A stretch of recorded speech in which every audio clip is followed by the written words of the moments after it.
Hey, this is Torah in 2 minutes-ish. I am just back from Israel. I had the opportunity to, this week, travel around a little bit in Haifa this past Sunday, and there was a big parade by the Christian community where they were playing instruments, bagpipes, and marching and chanting, and during this gigantic float of the Virgin Mary. It's some sort of celebration that takes place a couple of weeks after Easter, and it was a good moment, partly because in some places in Israel, especially where tourists go, it's segregated, right? Different groups live in different places and they don't mix. Haifa, where I hadn't spent a lot of time, is somewhat different, where there are different groups mixing. And it was good to see a minority community, the Christian community, Arabs,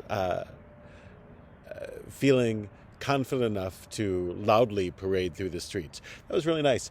And the previous night, last Saturday night, after Shabbat, I went to a protest. I went the sort of pro-democracy protests in the center of Jerusalem. It was really... I know there are those who say that American Jews shouldn't express concern for the well-being of the people of Israel if they don't live there. But, I think we should. The current debates in Israel regarding judicial reform are intense and they're real. The government's sort of overreaching, especially in proposing a law to effectively remove judicial review and create a system where tyranny of the majority merely takes a majority vote. It's not good. We're actually supposed to hold leaders to higher standards. That's part of what's in the Torah this week. There are all these rules for the Kohanim, rules that aren't on average people, or on people in leadership roles.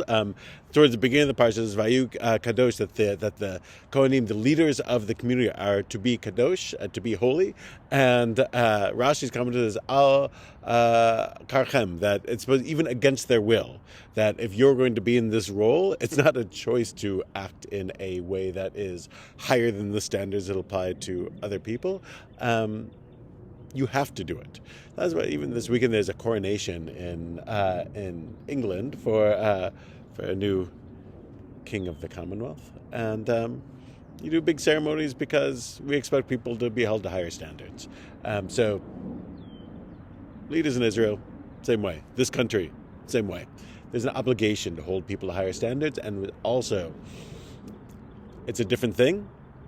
Previous week I'd been in Poland, looking at sites, visiting sites linked to the Shoah, and all of that is looking at the end point of that. All of that begins with politics. Lahavdil, I don't think anyone involved in the situation in this country, in Israel, are actual Nazis.